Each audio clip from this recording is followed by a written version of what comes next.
Hi, I'm Dr. Stan Steindl, and welcome back to Compassion in a T-shirt, where we dive into the science and practice of compassion.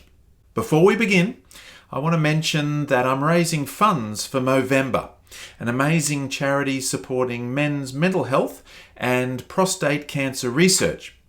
If you'd like to contribute, the link is in the description below. Every donation counts, and I truly appreciate it. Today, I'm thrilled to introduce our guest, Dr. Daniel Ellenberg. Daniel is a leadership coach, psychotherapist, and founder of Strength with Heart, a men's group focused on emotional intelligence and self-compassion. With over 25 years of experience, he's dedicated his career to helping men transcend traditional masculine roles and create deeper and more meaningful relationships.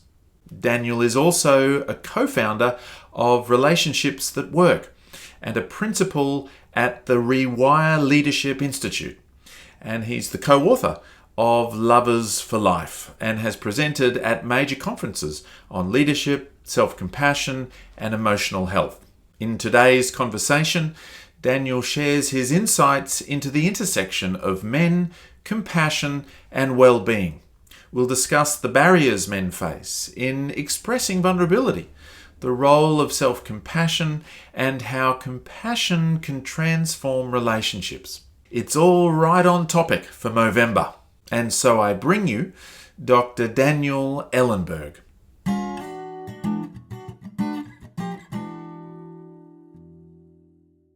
Well, Dr. Daniel Ellenberg, welcome to Compassion in a T-shirt. I'm very happy to be here with you, Stan.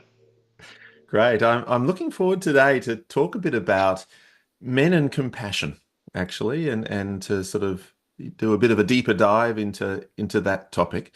What inspired you to sort of focus on this kind of, well, sort of exploring and promoting compassion and self-compassion and just sort of emotional well-being or psychological well-being sort of generally in men?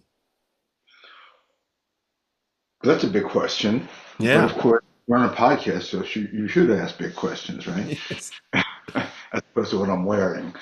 Um, well, I think that I've been interested in the theme of well-being since I was a teenager. And then I wound up getting in a men's group when I was 27. I was looking for a group, but not specifically a men's group. And somehow, as the fates would have it, that's what appeared. And I joined, and I enjoyed a lot of it. Some of it was not to my liking, and I decided to lead men's groups. So I started that when I was 30, and I just stopped doing that at 70. So I led Oh, men's groups for 40 years, and with a major focus on well-being. I mean, I think that there's really nothing more important than that, because if the individual is not well, the couple or the family is not well, that I mean, you just keep doing the math there. So we have to start off with kind of a positive sense and experience of oneself. And unfortunately, that's not necessarily a given in this world, to put it mildly. And again, it's a much longer story. I had a very long journey. But when I was president of my APA division on American Psychological Association division on men and masculinities, there was a reach out from APA governance. And the way APA is organized is like I think there's 56 different divisions, and they have anything to do with psychology you could imagine, from forensic psychology to gerontology to health to counseling to masculinities, femininities, etc., like that. So they APA governance was interested in working with divisions on their outer world focus, and I reached back, since I was at that time immediate past president, and I wound up starting a group of psychologists who were really interested in how do we make a difference in terms of men and well-being in the world. And I was initially looking at, health, both mental and physical, because there are elements of the way men identify and practice the male role, so to speak, and that's a whole other story. What exactly is the male role? What exactly is the traditional male role? We could go on a long jaunt in that direction.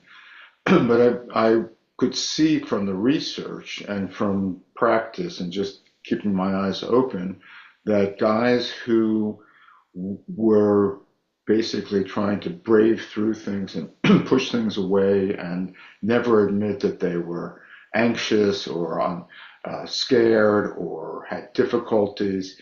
Basically, they were pretending that they would have to erect certain shields to protect against feeling threatened. And they weren't really able to attend to the actual difficulties that they had because they weren't supposed to have those difficulties because it didn't align with their male role identification. So essentially, we've seen through the research that there are poorer health outcomes with guys who are more rigidly identified with a certain aspect of traditional masculinity, which is like being overly stoic, never asking for help, not showing vulnerability, always having to prove masculinity. These various factors contribute to a whole nexus of problems, that men face. And I tell you, Stan, one of the biggest difficulties these days is to talk about this without someone saying you're trying to shame men, or you're saying that masculinity is bad. And it's not what I'm saying, and it's not what a number of people who are my colleagues who are saying, but that's how it gets internalized and gets PR'd out in the world. And it's nuts. It really is nuts. Like you can't give a critique of what's not working so that things can work better without it. You're saying that the person is bad. No, that's not what we're saying at all. So again, longer story, but I was focusing on this and even looking at certain masculinity beliefs in terms of climate beliefs. Like somehow that green energy, according to one of our politicians here, is feminine. Right? And this is one of the big problems, is that certain traits and behaviors are put into this is masculine and this is feminine, which to me is nuts. Like, why are human traits put into these gendered categories? That's a problem, but it is a reality, nonetheless. And I was looking at how do we start to really help deconstruct that way of being this kind of a certain kind of mentality. And then I wound up talking with my friend Rick Hansen, who has done a lot of work. If you look like you know who he is, and Oh, yes, absolutely. Yeah. he's one of my best buddies, and he started the Global Compassion Coalition, which I had some involvement with. And anyway, in conversations with him, I started to go like, maybe what we should do is really focus through one particular aperture of compassion and men and boys, and Mm. really look at the territory of compassion and self-compassion and see how that is actually related to everything else. And so I had this pretty large group of people I was working with already who thought they were going in one direction in a way. And then I was going, well, guys, I think I want to steer the ship a little differently here. And they all bought on, and I've had a whole bunch of people, non-psychologists inclusive, who are involved with what we're doing right now. And so our mission is really to look at how do we inspire more compassion from boys and men toward others, more compassion toward boys and men, as well as more self-compassion. And I absolutely believe the world would be very different if there were more compassion and self-compassion in the world, because guess what? People suffer. We all have problems. We all have difficulties. And even if everything were going swimmingly, there's going to be difficulties that come up. There'll be a disease. You'll lose someone who's important to you. I mean, as we say in Buddhism, impermanence is the name of the game. The Mm. only thing that doesn't change is the fact that things are always changing. Mm. Yeah. And to have compassion, and compassion is a necessary salve to help us kind of navigate the path of life. And without that, things are very problematic, and they become increasingly polarized as they are apparently on this planet right now. Mm-hmm. There's so much to it, isn't there, really? It's, when we think about men and mental and physical health and the sort of the relationships and the families or people around them and the way that things kind of flow back and forward and so on and men being able to kind of sort of be compassionate towards others, receive compassion from others, be more compassionate towards themselves. It feels like that's in a sense the core or one of the core sort of motivations that if we can cultivate that, all sorts of ripple effects come from there. Just before we get into that further, one little thing stood out to me, and because you said it right at the start that you've been interested in emotional well-being since you were a teenager. I just wanted to see what can you just paint a little picture of you as a teenager who's already, I guess, interested in well-being, interested in kind of compassion, really, in some ways. Well, I mean, I was suffering. I mean, Aha. it wasn't, it was not oblique in my mind. I mean, my father Yeah. died when I was 10, so Yeah. that was a tough pill to swallow, to put it mildly, and that led off into all kinds of difficult issues. I was like a straight A student, a reasonably happy little kid before then. I had a downward tilt, from there. By the time I was a mid-teenager, I was a behavior problem, and I Mm. was super depressed and anxious and just generally unhappy. And I just started kind of going like, this can't be all there is there. And I think part of it is a certain kind of temperament or wiring. I've always kind of been curious about people. I mean, I would look out at the way adults treated each other and what they said to each other, and I would be thinking like, they're not telling the truth. I mean, they don't, what is going on?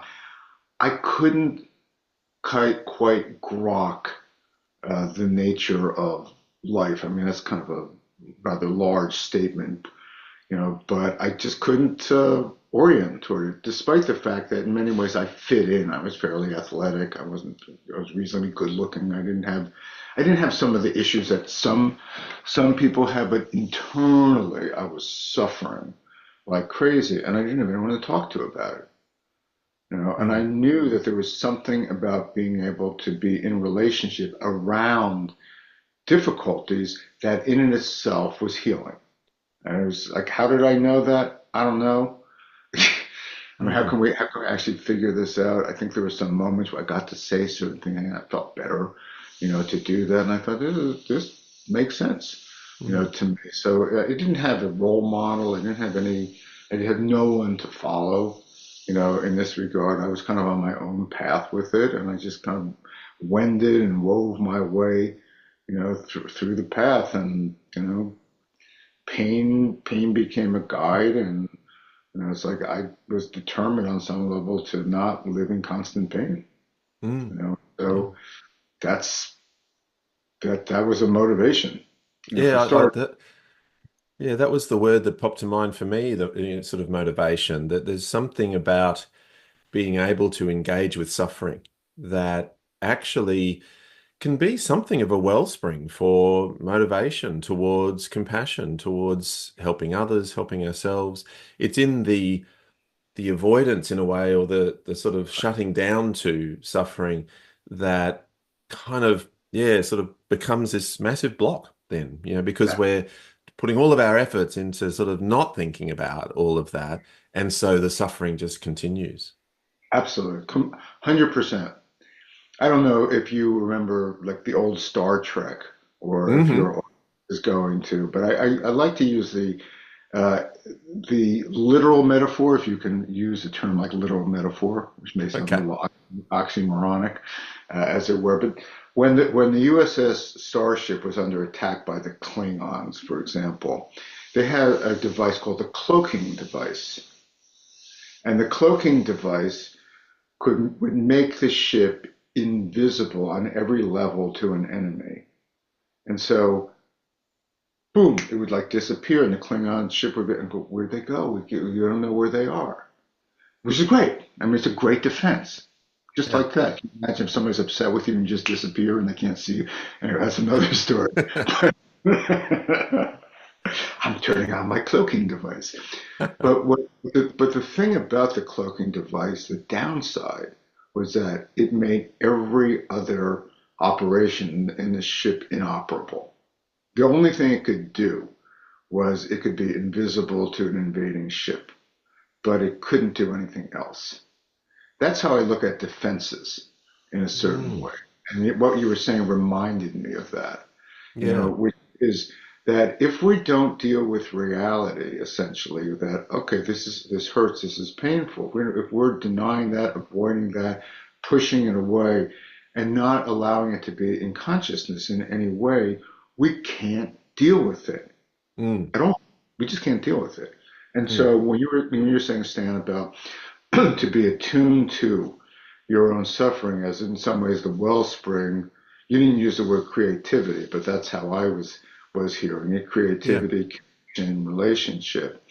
Then you're able to be essentially in reality, like you're congruent, like your insides and your outsides match. The problem is when the inside and outside don't match, when they're dystonic in some way and they're avoidant and you're constantly living some distance away from yourself. And so we have to pay attention to reality. I mean, I think one of the interesting things is, I don't know how much your audience would be familiar with emotional hijacking. Joseph Ledoux, who's a neuroscientist who was one who popularized the amygdala, which is essentially that how we get triggered about things. Somebody says something, you get all activated, your blood pressure goes up, your sympathetic nervous system, goes on overdrive. That's basically the system, the organism, the human being is feeling threat at that time. And he originally called that fear conditioning.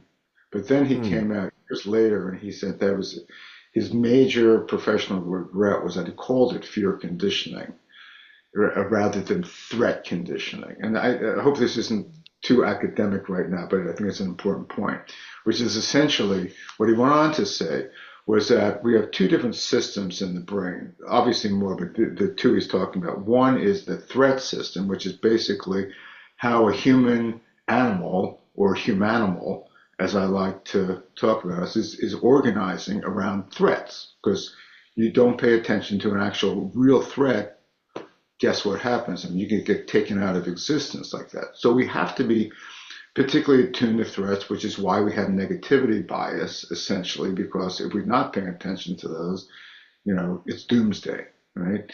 And so, but threats don't have to be conscious at all. The organism is reacting to threats, but could literally have no awareness that feels threatened. Fear only comes when there's consciousness or awareness about feeling threatened. Oh, I'm scared now. I'm aware that there's a threat. Now, I've thought about this actually quite a lot. Some might think this is kind of academic in a certain way, but to me it's super fascinating because I thought about it immediately in terms of men's psychology. And I Yeah. went, oh, God, that explains so much because a lot of guys feel threatened quite often. But if you ask them, hey man, you afraid? I'm not afraid. I'm not, what, Mm. I'm not afraid at all. I'm defensive as hell, Mm. but I'm not afraid. No, they're not saying I'm defensive. But the thing is, if an organism feels threatened and doesn't do anything, and this is where the compassion comes in, and doesn't do anything to help alleviate that sense of threat, it will automatically go into a defensive reaction. Fight, flight, freeze, appease, some variation of those. Yeah. And it will never come back to a kind of safety, Mm. or kind of a homeostasis. So it's always going to be in constant threat, which is when you're on sympathetic overdrive and your system can't relax and can't feel safe in some way, it makes you more prone to different diseases, diseases of the mind, diseases of the body. And so Mm. in order to actually become healthier and have greater well-being, you have to pay more attention, i.e. be more aware of when you feel threatened and find ways to help alleviate that threat and to come back to greater safety. Mm. The thing And I love about, oh, sorry. no, go on.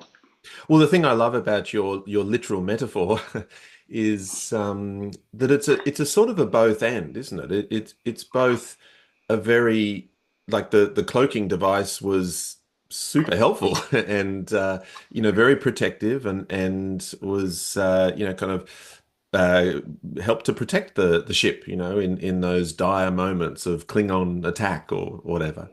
Right. And it meant that all of the other functions of the ship were shut down. And so they would just, I think, have to kind of hover and wait until the threat had passed. And it's like that, I suspect, for men, and the way that some of these more traditional kind of ways of being operate as well. On the one hand, they probably are protective and they've been learned across life and through sort of social conditioning of one sort or another to be an effective way to deal with threat.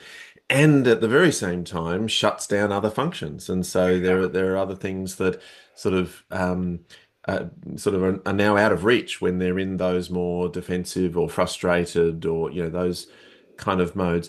I noticed you used the term sort of traditional male roles or something like that rather than the phrase toxic masculinity or something. And you mentioned how sometimes people feel like this discussion is a bit shaming or that sort of thing.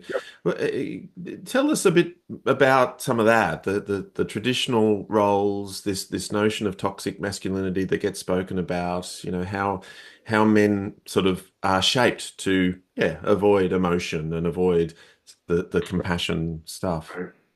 Well, I and many people in my line of work avoid that term like the plague, toxic masculinity, because in and of itself it's shaming, and I don't think it's accurate. I don't think men are toxic, and I'm not. I know there's actually a lot of acrimony in general toward particularly white men, white heterosexual men these days. I mean, it's like it used to be the best thing, and now it's quite different, from Mm, this kind of pendulum type thing. And that's the way we're always looking for who to blame.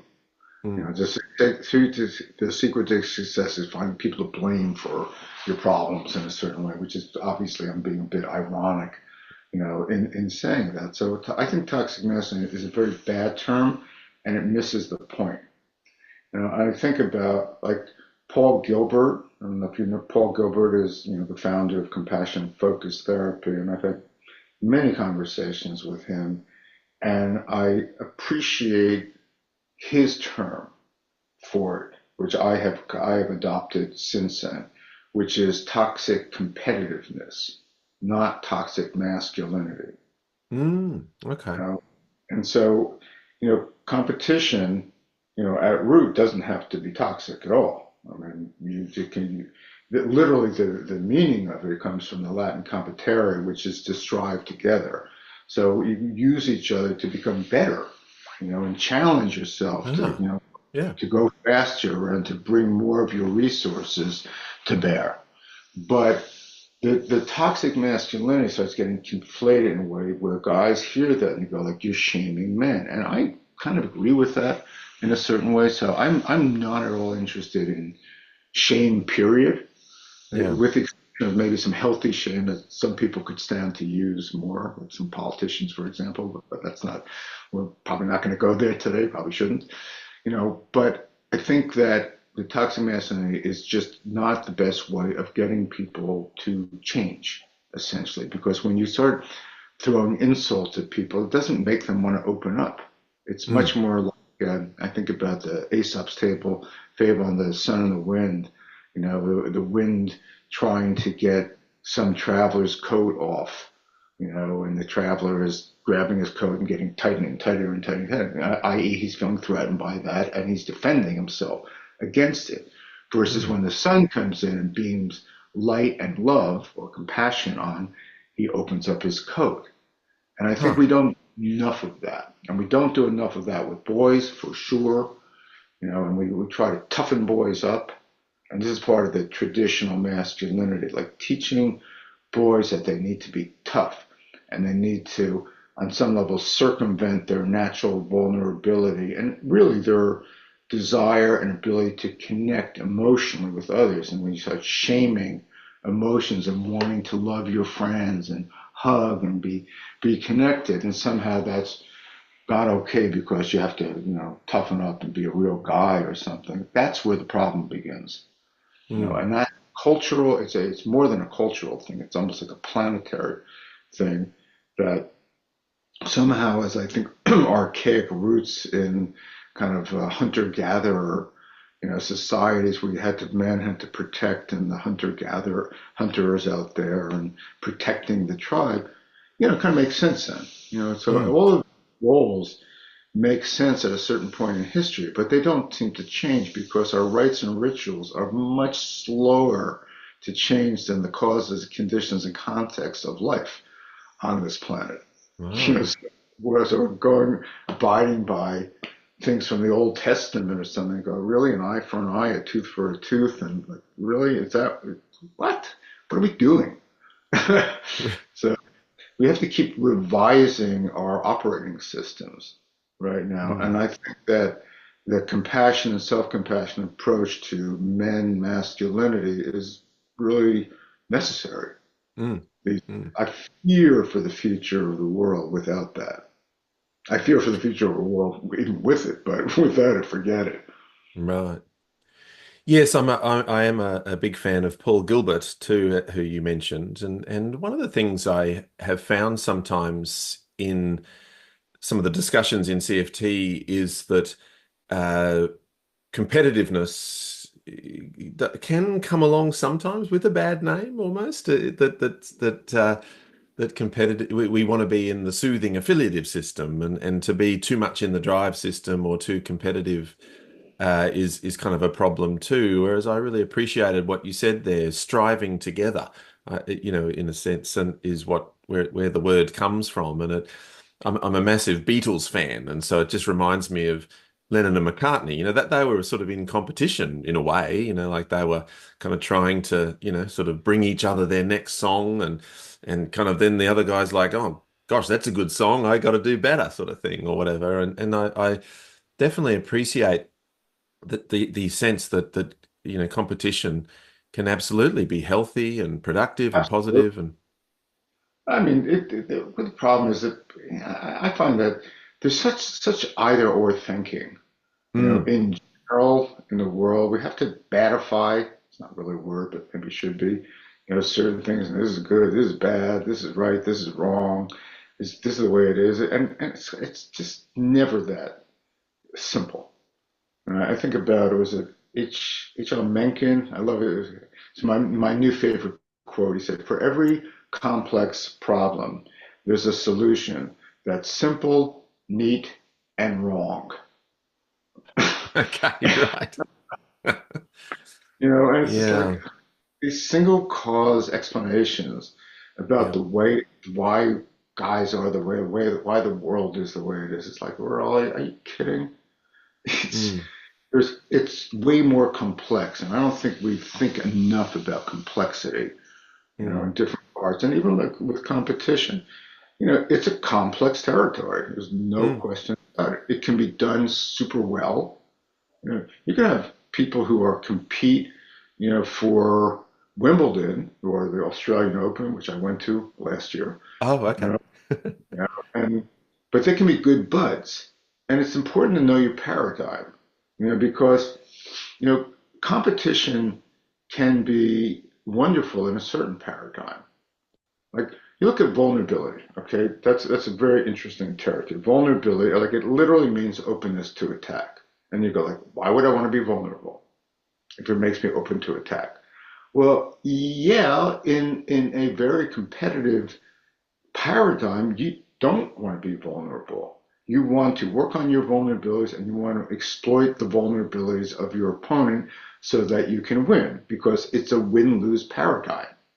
But if you're in a marriage or friendship, or with a colleague who you're trying to collaborate with, if you're in a paradigm like that and you don't know what to do, you're not sure, or you feel awkward, or you feel insecure in some way, you're doubtful, or you screwed up and you don't know how to apologize and stuff, and you think this is a highly toxically competitive paradigm that I have to hide my vulnerabilities. you never have an opportunity to connect because it's through our vulnerabilities, meaning that we're just being open, Mm. to what is. And when you're open to what is, well, guess what? Part of what is you don't know what you're doing.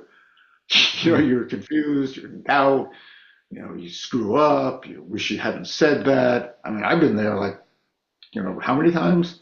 Don't answer that, Stan. You don't know me that well. No, exactly. It's sort of it's a flexibility of the mind, isn't it? To be able to shift about and move across paradigms, really, and to be able to have that sort of, I guess there's a range of competencies really to be able to move from threat or drive or soothing, that we're sort of able to kind of move about, and compassion is something of an overarching motivation, really, that can it helps to organize the systems and to help create that flexibility. I mean, the $64 million question then, I suppose, is how do we do that? With men and boys and so on, how do we start to sort of reshape some of these kind of ways of being and perhaps now somewhat outdated ways of being or whatever, and bring compassion in, bring self-compassion in. What are your thoughts there? Many.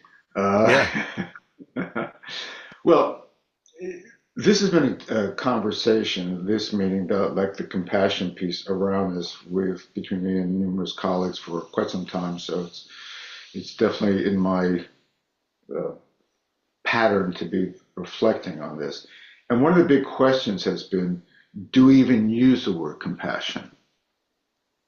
Right?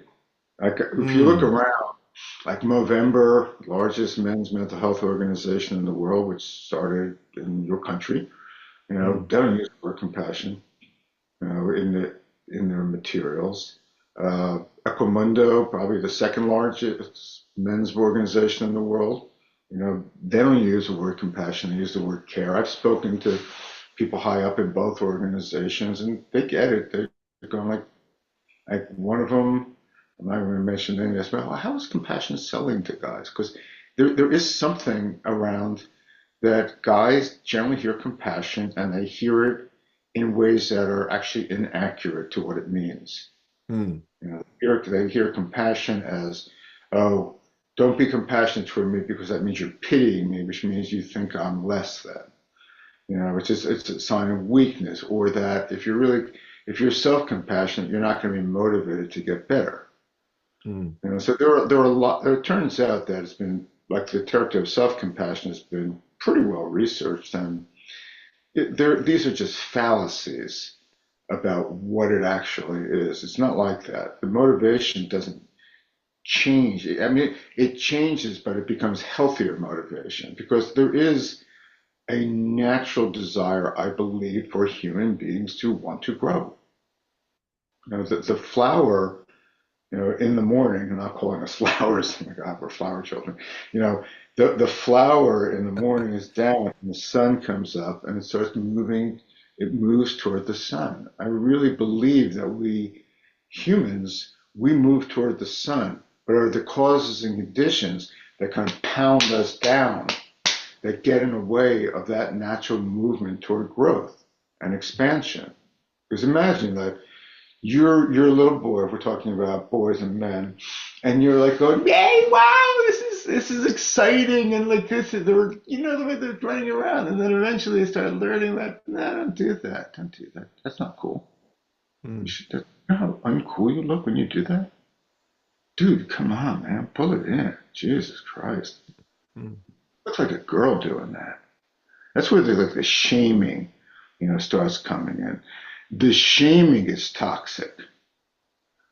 The Yeah. masculinity, the boys and men are not. And I think it's important to distinguish between the Yeah. cause conditions that lead toward negative events and outcomes and behaviors and the people who wind up internalizing those because essentially they're just learning how to survive in the context they're in. If people weren't doing that, if they weren't shamed for that, they wouldn't tighten up.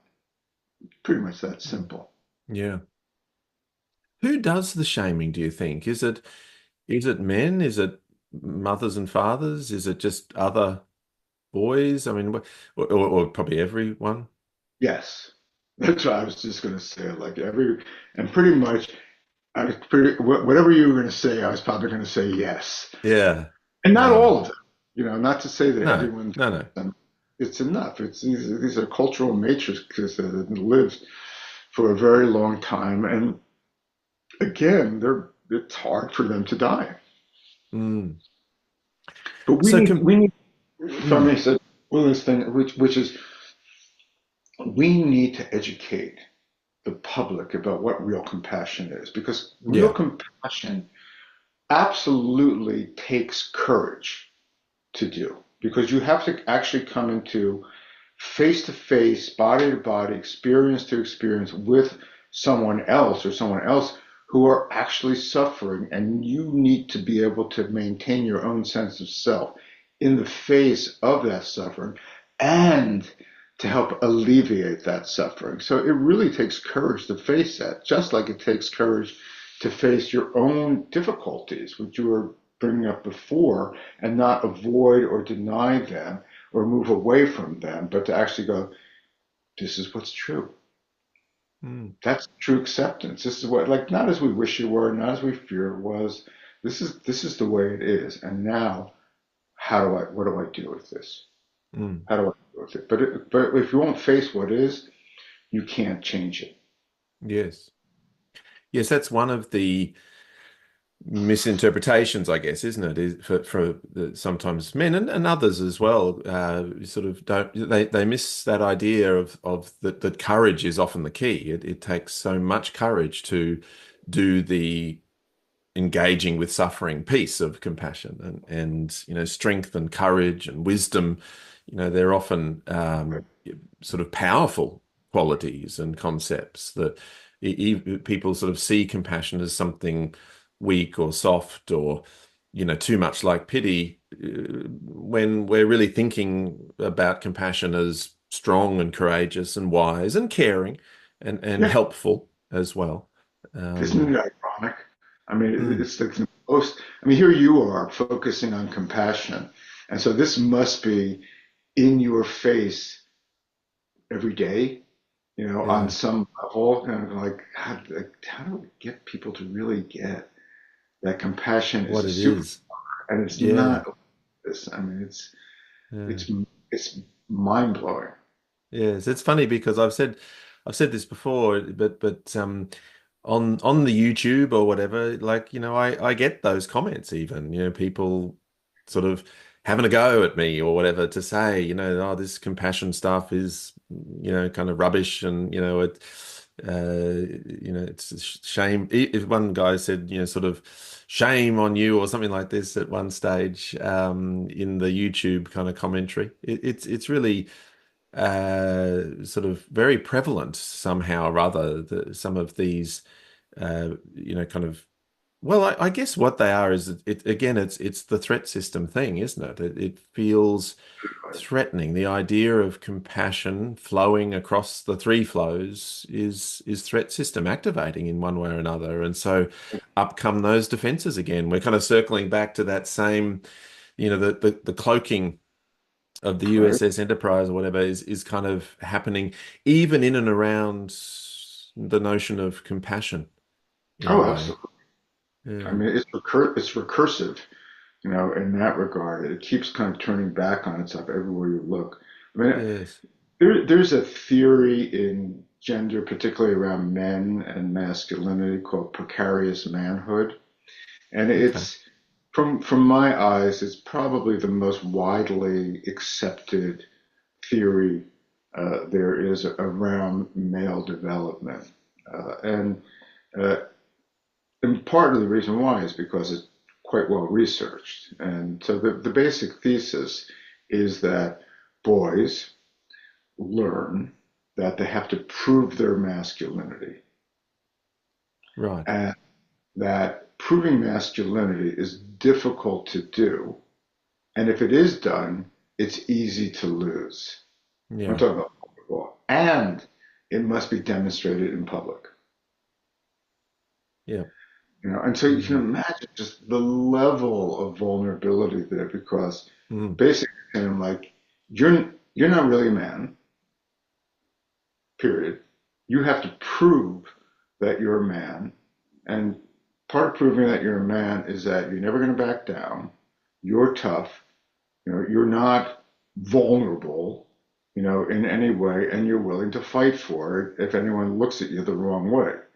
Which, when you turn it on its head, you go like, man, how insecure do you need to be that Mm, you're going to be ready to fight and keep proving your masculinity? mm, Because who are you actually proving that to? To the mm, world? Because to some degree, it's saying like, I don't really care about myself. Like, I'm not going to attend to what I'm actually experiencing. I'm going to have to keep kind of interpersonalizing. I know it's not really a word. My own personal issues. If I get you to think I'm cool and I'm strong, I'm a strong guy, then I am. And mm, so it's it's really kind of the worst of the self-esteem movement, in a mm. certain way, which is basically how you're seen in the eyes of others, which is not how Nathaniel Branden, who was a psychologist who actually coined the term self-esteem, meant it at all. It was a Ah, complete turning on the head of what he was doing. mm. That's another story. But Yeah, you there's sort think, of a there's a need to kind of prove, but also keep proving, I guess. right, We're kind of white knuckling it, aren't we? Sort of right. boys and men, just the whole time having to prove. Which is really interesting when you think about the ironies of it, that Mm. you're proving that you're a strong individual and you don't give a shit about what other people think, on the one hand, Yes, but you have to prove to them that you don't really care yes, what they think, because of course you have to do it in public, and of course if anyone looks at you the wrong way, you can't back down, even if you think it's insane to fight, or get involved in it, because you're not actually secure in your own skin. And yes, so it teaches you quite the opposite of what, ironically, we're taught to be as men, as strong, independent characters, because you're yes. the you're the opposite. You're actually totally dependent on having to keep doing something that there's a high likelihood that on a very deep core level you don't even believe in. Yes, there's almost well, there's a correlation there. The person who is more demonstrative of strength and dominance is perhaps within themselves feeling less secure. Absolutely. Um, and like you mentioned, and I relate to it too. You said right at the start that even as a teenager, you were pretty smart and good looking and athletic and so on. I mean that's I think in those terms as well, but in some ways that's it. That's the very very thing. Um, just to sort of do a little kind of turn though too, and that is that I often look at boys and adolescents, and I just find them just adorable and awesome, and often they're in there with their mates and they are looking after each other, and they do it in different ways perhaps, but it's doesn't seem to me that they're sort of absent of compassion, in the way that they operate, and it's often maybe it's a kind of a doing type of a thing, or it's a kind of a joking kind of a thing, or whatever. But so yeah, yeah, boys and men kind of actually also are compassionate. Absolutely. I don't doubt that in the least. I mean, part of what I'm thinking about, Stan, when you say that, is I wonder about like cultural differences between Australia Mm, and the United States. Like, one of the things I've noticed, and I mentioned to you before we got on, that I was in Australia, in I think I spent like a month in different parts of Australia between January and March, going back and forth a bit. And one of the things I noticed there, my wife noticed this also, was that it just felt safer and friendlier mm, in your neck of the woods. Like, people were just kind of just genuinely just friendlier, nicer. It, it just felt different mm, than in the United States, where mm. there's much more my experience. I don't think I'm alone there, but more of a sense of tightness and more boundaried, in a certain way. So I don't know how much what you're talking about does have a certain kind of cultural difference in the United States, because I don't doubt that that happens in the United States also, the way you're describing, Mm. ways at all. I suspect that there's a little bit more of that in my neck of the woods, that kind Mm. of down than there may be in yours. And I don't know if that's true, but No. that was the experience I had. I mean, there's kind of contextual sort of factors at play, isn't there? And those are sort of, there's a lot at stake, it seems, in America at the moment, and so everyone's a little bit on the edge of their seat, and threat systems are, mind you, we're coming into that sort of a season as well, sort of politically and so on. I mean, some of my dearest friends in the compassion world and the motivational interviewing world and so on are American people who are very lovely and compassionate and men.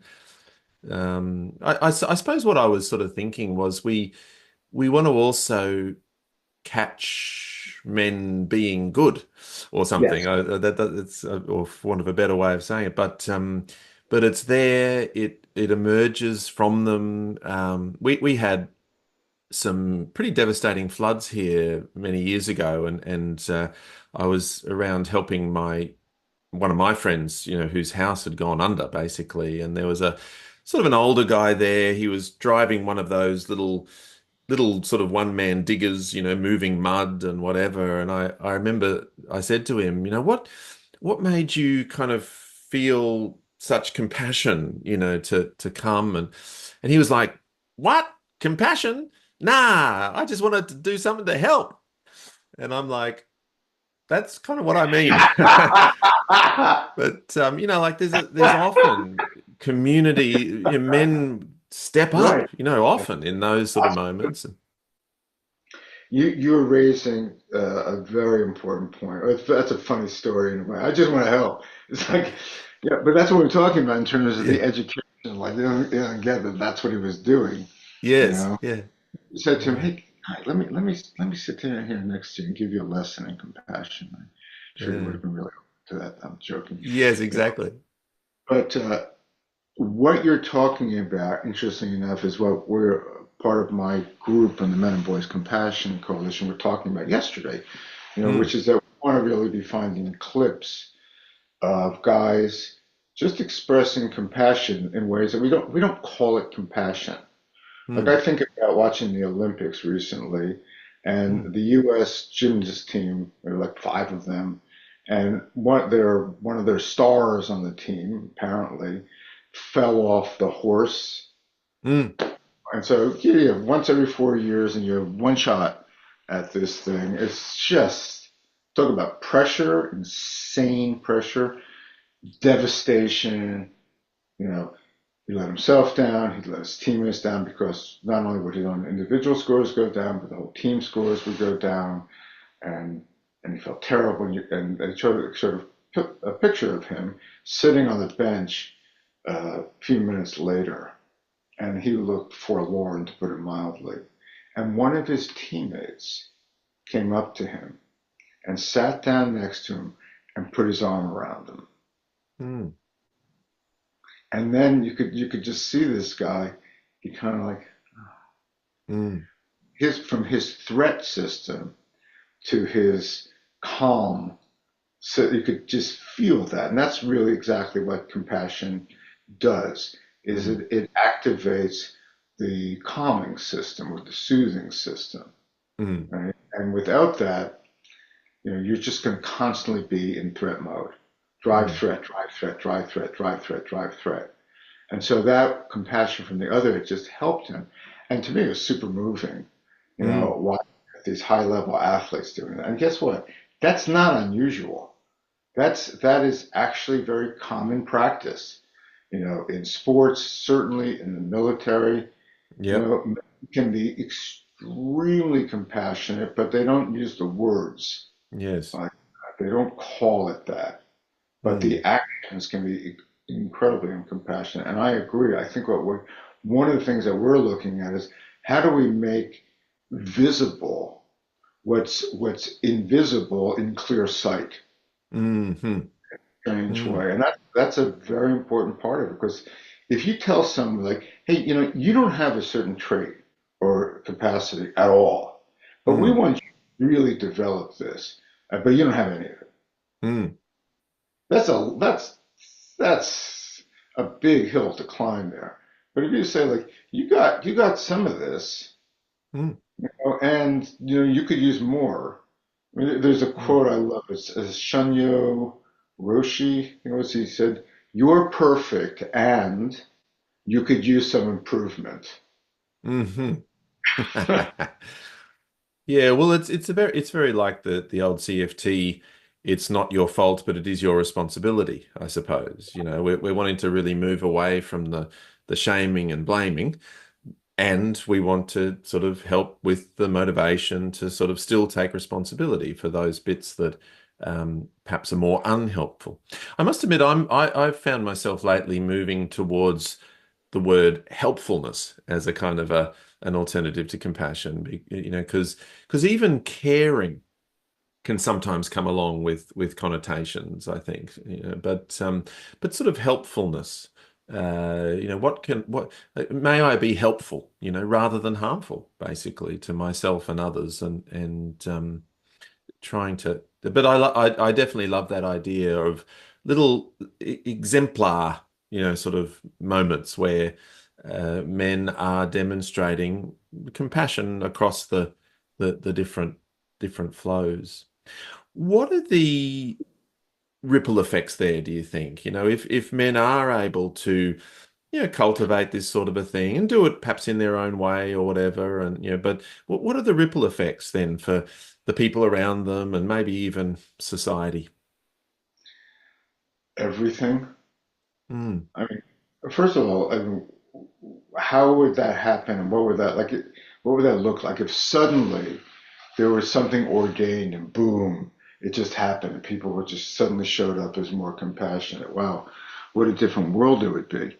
Mm. They would be fighting for a traffic spot, or for a parking spot, or just trying to butt their way into line, or be pushy, and it wouldn't be so WIIFM, what's in it for me? But it'd be much more of a communal, collaborative, collective experience rather than just an individual one. I mean, we Mm. know that given certain circumstances, people will become more or less prone toward narcissism.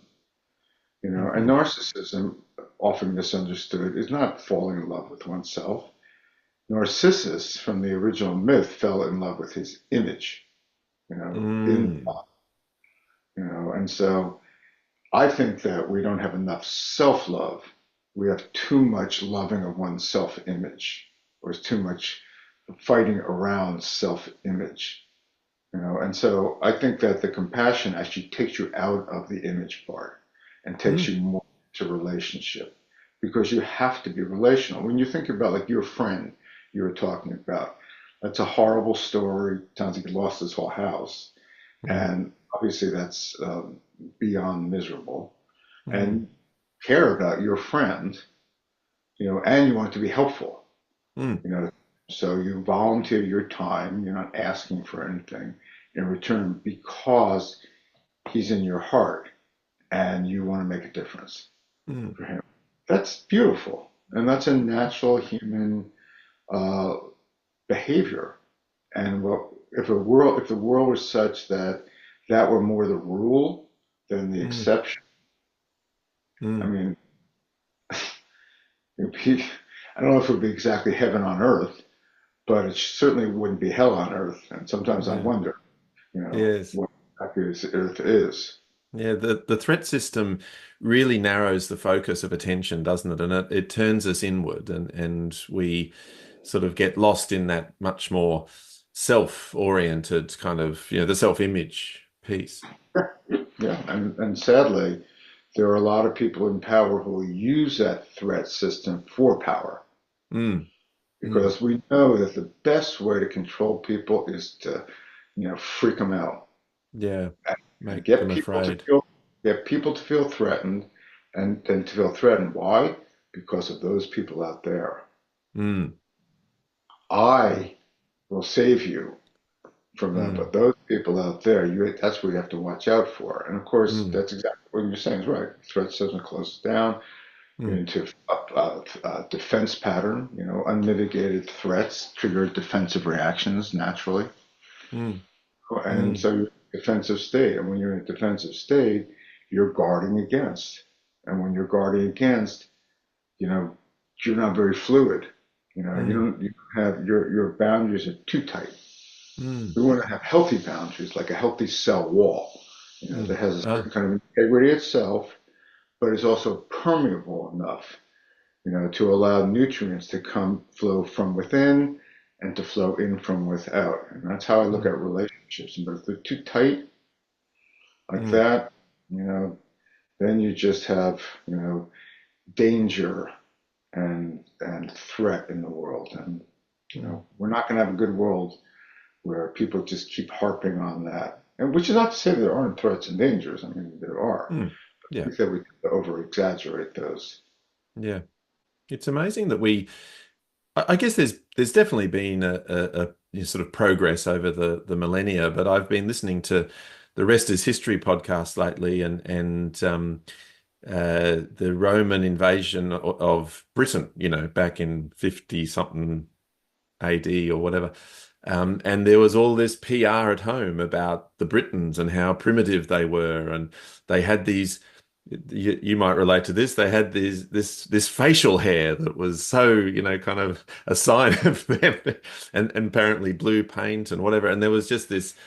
The crowds were cheering whenever we were able to, kind of defeat the Britons, and then the more recent episodes have been on the French Revolution, and same again. It's all that kind of othering piece, and the Austrians or whatever are going to invade. They're about to invade. You're not safe. We need to, kind of go and fight a war, and even now there's that all sorts of examples of this same phenomenon for some reason where well, I suppose it works, I guess, in a sense, and Yeah, that's what just right. It keeps sort of works. going. But just imagine a compassionate motivation that's kind of widespread.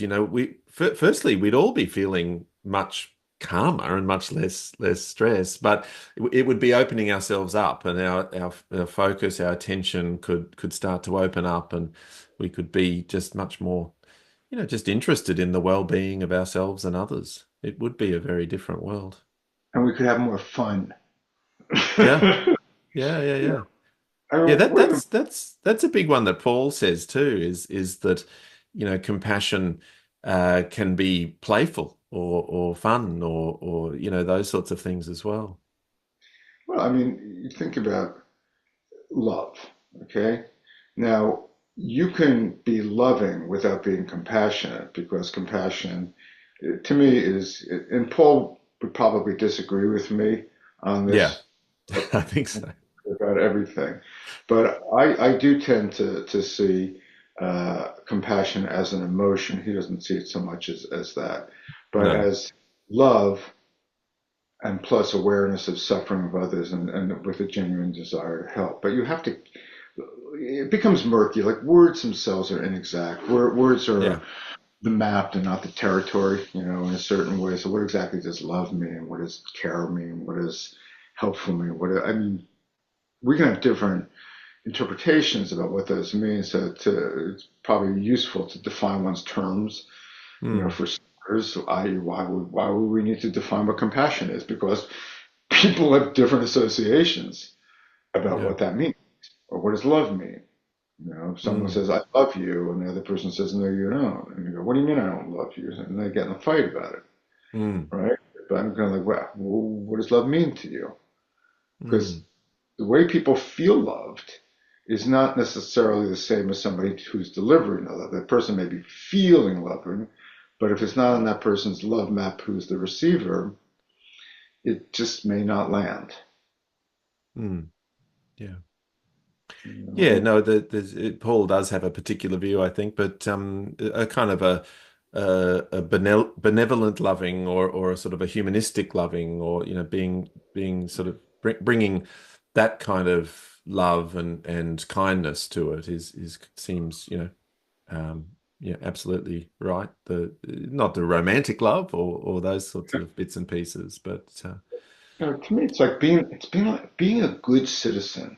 I don't think mm, we spend enough time defining what exactly that means.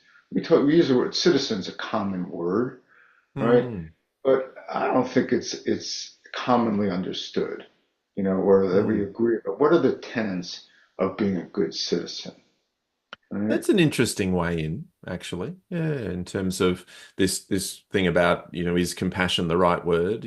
But being a good citizen, that perhaps has a different kind of resonance. Yeah.